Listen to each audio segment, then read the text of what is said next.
Welcome students. In this video, we will start the next chapter, coordinate geometry. या व्हिडिओमध्ये आपण coordinate geometry निर्देशक भूमिती हे प्रकरण स्टार्ट करणार आहोत. Firstly, what is meant by coordinate geometry? It is a branch of geometry which sets up a definite correspondence between the position of points in a plane and pair of real numbers are called as the coordinate geometry. ही भूमितीची अशी एक शाखा आहे की ज्या शाखेमध्ये आपण एका प्रतलात असलेल्या बिंदूंचं आणि बिंदूंच्या जोड्यांचं वास्तव संख्यांच्या जोड्यांचं निश्चित स्थान आपण त्याच्यातून शोधत असतो किंवा सेटअप करत असतो. तर त्या पार्टला किंवा त्या ब्रांचला आपण काय म्हणतो, coordinate geometry. Basic concept of this coordinate geometry is first is x axis. याचं मूलभूत संकल्पना त्याच्यात पहिली x axis, a horizontal line drawn used to locate a point in a plane is called as the x-axis. एक प्रतलामध्ये असलेली एक number line, horizontal number line, आडवी संख्या रेषा की जिचा वापर आपण काय करतो, त्या प्रतलातील एखादी संख्या शोधण्यासाठी, एखाद्या बिंदूचं संख्येचं स्थान शोधण्यासाठी आपण काढलेली जी आडवी नंबर लाईन आहे तिला आपण काय म्हणतो, x axis. Then y-axis, the number line intersecting the x-axis at a point marked O and perpendicular to the x-axis is called as the y-axis. नंतर y-axis म्हणजे काय, प्रतलामधील x अक्षाला छेदणारी, O बिंदू मध्ये छेदणारी किंवा x अक्ष आणि x अक्षाला लंब असणारी अशी रेषा की तिला आपण काय म्हणतो, y-axis. Origin, the point of intersection of x-axis and y-axis is called as the origin and denoted by O. x अक्ष आणि y अक्ष एकमेकांना ज्या बिंदूत छेदतात त्या बिंदूला आपण ओरिजिन म्हणतो आणि O या अक्षराने डिनोट करतो. क्वाड्रंट म्हणजे चरण. The x-axis and y-axis divide the plane into 4 parts. Each part of which is called as the quadrant. X अक्ष आणि वाय अक्ष जेव्हा एकमेकांना छेदतात तेव्हा त्या प्रतलाचे 4 भागामध्ये विभाजन होते. प्रत्येक भागाला आपण क्वाड्रंट म्हणजे चरण म्हणतो. Now suppose this is the coordinate geometry, this is the plane, coordinate plane. In this the horizontal line drawn used to locate a point in the plane, therefore this horizontal line is called as the x axis.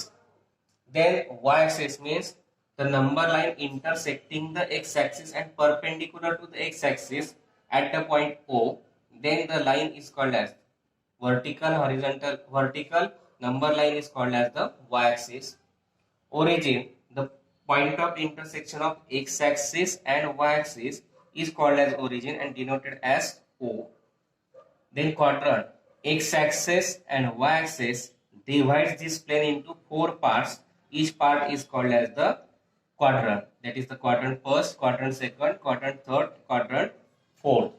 We know that on number line right to the origin numbers are positive and the numbers left to the origin are negative. Similarly, on y-axis number above the origin are positive and number below the origin are negative. आपल्याला माहिती आहे की आडव्या number line वरती आरंभ बिंदूच्या ओरिजिनच्या उजवीकडचे अंक धन असतात, डावीकडचे ऋण असतात. तसंच वाय ऍक्सिस वरती ओरिजिन म्हणजे आरंभ बिंदूच्या वरचे अंक धन असतात, खालचे अंक ऋण असतात. Now the signs of the points in the quadrant first, both are positive because both are this number on x axis is positive, number on this y axis is positive. Therefore the signs of the points in the quadrant first are positive. In second quadrant, on x-axis the point number on the x-axis is negative and number on the y-axis is positive. Therefore the signs of the coordinates or point in quadrant second are minus and plus. In third quadrant, on x-axis negative numbers are given and y-axis negative numbers are given. Therefore the signs of the points in a quadrant third are minus. Then in fourth quadrant, the points numbers on the x-axis are positive and numbers on the y-axis are negative. Therefore the signs of the points in quadrant 4 are positive and negative. पहा, x अक्ष quadrant first जर घेतला तर त्या भागामध्ये x अक्षावरचे number आणि Y अक्षावरचे number positive म्हणून फर्स्ट क्वाड्रंट मधल्या दोघी पेअर ऑफ नंबर रिअल नंबरचे पॉईंटचे जे कोऑर्डिनेट्स आहेत त्यांची चिन्ह धन धन असतील. दुसऱ्या क्वाड्रंटमध्ये जर पाहिलं तर एक्स अक्षावरची चिन्ह ऋण संख्या ऋण आहेत, वाय अक्षावरच्या धन आहेत. म्हणून दुसऱ्या चरणातील बिंदू दुसऱ्या क्वाड्रंट मधल्या बिंदूंचे कोऑर्डिनेट्सचे निर्देशकांचे चिन्ह जे आहे ते मायनस आणि प्लस असतात. नंतर क्वाड्रंट थर्ड मध्ये जर पाहिलं तर एक्स ऍक्सिस आणि वाय ऍक्सिस दोघांवरती निगेटिव्ह नंबर्स आहेत. म्हणून क्वाड्रंट थर्ड मध्ये असलेल्या पॉईंटचे कोऑर्डिनेट्स चे साइन्स निगेटिव्ह असतात. आणि फोर्थ क्वाड्रंट मध्ये एक्स अक्षावरचे नंबर पॉझिटिव्ह, वाय अक्षावरचे निगेटिव्ह असतात. म्हणून क्वाड्रंट फोर्थ मधल्या पॉईंटचे कोऑर्डिनेटचे साइन्स जे ते प्लस आणि मायनस असतात. The first sign is of x coordinate and second sign is of y coordinate. पहिला जो साइन पहिली जी चिन्ह जे असेल ते पहिल्या बिंदूचं एक्स निर्देशकाचं असतं आणि दुसरं जे असेल ते वाय निर्देशकाचं असतं. Next is the coordinates of a point in a plane. प्रतलातील बिंदूंचे कोऑर्डिनेट्स म्हणजे निर्देशक.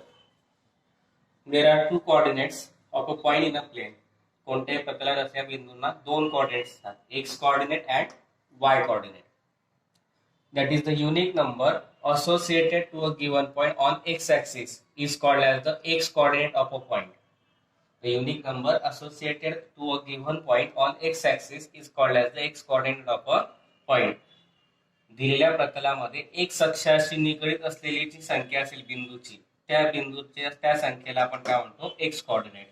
Similarly, y coordinate, the unique number associated to a given point on y-axis is called as the y coordinate of a point.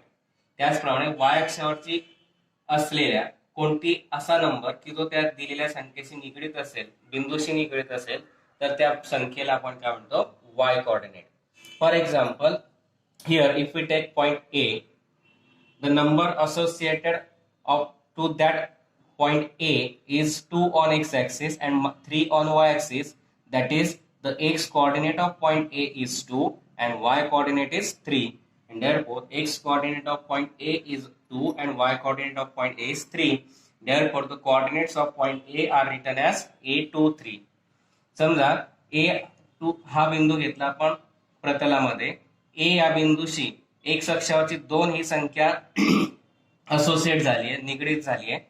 आणि 3 Y अक्षावरच्या 3 हा अंक त्याच्याशी निगडित झालेला, 3 ही संख्या निगडित झाली आहे. म्हणून एक्स अक्षावरच्या 2 बिंदू 2 या अंकाशी निगडित झाले, म्हणून x coordinate of point A is 2. म्हणून बिंदू ए चा एक्स कोऑर्डिनेट 2 आला आणि वाय कोऑर्डिनेट 3 आला.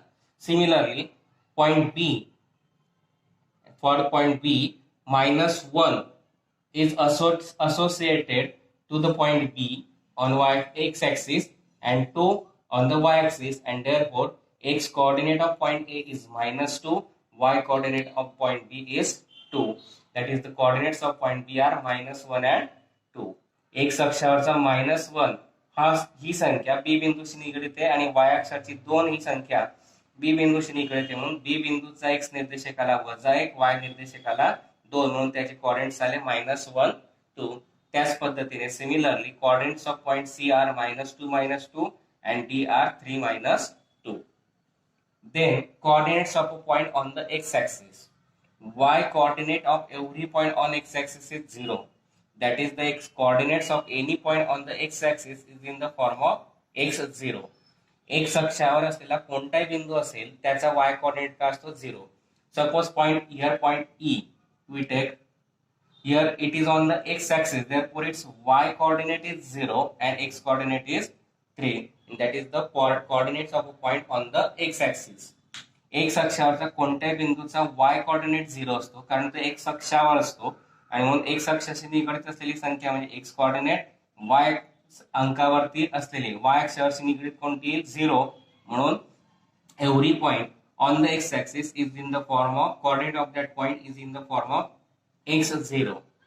Similarly, x coordinate of every point on the y-axis is 0. That is, the coordinates of any point on y-axis is in the form of 0y.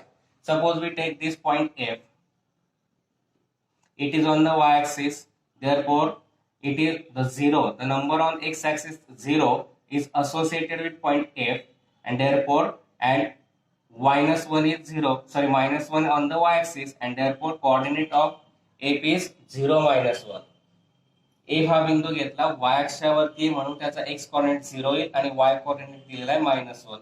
म्हणजेच x अक्षाच्या कोणत्याही बिंदूचा वाय कॉर्डिनेट 0 असतो आणि Y अक्षाच्या कोणत्याही बिंदूचा एक्स कॉर्डिनेट 0 असतो.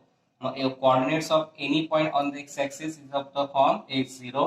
The coordinates of the any point on the y-axis is of the form 0y. And the coordinates of origin are 0, 0. या origin चे coordinates काय असतात 0, 0. And the points on the axis are not included in the quadrant. आणि या अक्षावरती असलेले जे बिंदू असतील या क्वाड्रंट मध्ये गृहीत धरले जात नाही. Now we will start the examples of practice set 7.1. State in which quadrant or on which axis do the following points lie. आता आपण प्रॅक्टिस सेट 7.1 मधील उदाहरण घेणार आहोत. पहिले एक्झाम्पल दिलंय खालील दिलेले बिंदू कोणत्या चरणात म्हणजे कोणत्या क्वाड्रंट मध्ये आणि किंवा कोणत्या अक्षावर आहे ते लिहायचंय. First we take a -3 2. For writing the on which in which quadrant the point lies, we know that we know that the points having positive sign, quadrant number 1, minus plus quadrant number 2, minus quadrant 3rd, and plus minus quadrant 4. Then x0 on x-axis, 0y that is on y-axis, and 0, 0 is the coordinates of origin. That means to write in which the quadrant or on which axis do the point lie, we know about the signs of the coordinates of the point in quadrant and on axis. If both the signs are positive, then the point lies in first quadrant. If first sign is negative and second sign is positive, then it is in second quadrant. If both the signs are negative, then the point lies in third quadrant. If first sign is positive, second sign is negative, then it is in quadrant 4. If the point on the x-axis, if the second coordinate is 0, then it is on y-axis. If first coordinate is 0, then it is on y-axis. If both are 0, then it is the origin. Now firstly, a point is given -3 2.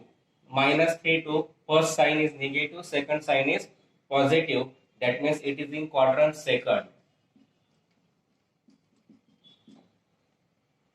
Both signs are minus, b -5 -2. That is both signs are negative. Therefore, it lies in quadrant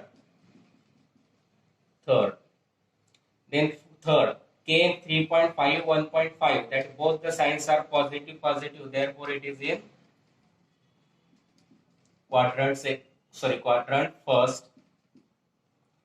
B 2 10, both having the same sign, that is positive sign, and therefore it is also in quadrant first. E 37 35, both are positive, and therefore both sides are positive. Therefore it is in quadrant first. Sixth, f 15 -8, first sign is positive, second sign is negative. First sign is positive, second is negative. Therefore it is lies in fourth quadrant, and therefore quadrant 4. G 3 -7, first sign is positive, second sign is negative. That is, it is again in quadrant 4. H 0 -5, x coordinate is 0. Therefore it is on y-axis. M 12 0, y coordinate is 0. Therefore it is on x-axis. N 0 9, x coordinate is 0. That means it is on y-axis.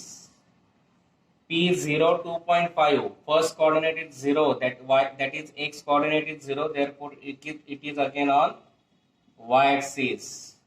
And last is Q -3 -7 -3, both signs are negative, therefore it is in quadrant 3rd, and that we have to write. कोणत्या दिलेले बिंदू कोणत्या quadrant मध्ये आणि कोणत्या axis वर आहे हे पाहायचं होतं. मग पहिल्या क्वाड्रंट मध्ये असलेल्या बिंदूंचे चिन्ह दोघे धन धन असतात, प्लस प्लस असतात. सेकंड मधला पहिला मायनस आणि दुसरा प्लस असेल तर क्वाड्रंट सेकंड असतो. दोघं sign negative negative minus minus असेल तर क्वाड्रंट थर्ड असतो. पहिलं साईन प्लस असतं, दुसरं साईन मायनस असेल तर क्वाड्रंट फोर्थ असतो. नंतर दुसरा म्हणजे वाय कोऑर्डिनेट 0 असेल तर तो एक्स ऍक्सिस वर असतो. पहिला 0 असेल म्हणजेच एक्स कोऑर्डिनेट 0 असेल तर तो वाय ऍक्सिस वर असतो आणि दोघं 0 असेल तर ते ओरिजिनचे कोऑर्डिनेट असतात. आता दिलेल्या गणितामध्ये पहिल्या याच्यात a-32 आहे, पहिलं साईन निगेटिव्ह आहे, दुसरं साईन पॉझिटिव्ह म्हणून क्वाड्रंट सेकंड आला. b-5-2 दोघं साईन निगेटिव्ह म्हणून क्वाड्रंट थर्ड आला. तिसऱ्यामध्ये के 3.5 1.5 साईन दिलं म्हणजे दिलं नाही म्हणजे पॉझिटिव्ह आहे, दोघं पॉझिटिव्ह म्हणून क्वाड्रंट फर्स्ट. डी 210 दोघं साईन पॉझिटिव्ह म्हणून क्वाड्रंट फर्स्ट. ई पॉइंट 37-35 दोघं साईन पॉझिटिव्ह म्हणून क्वाड्रंट फर्स्ट आहे.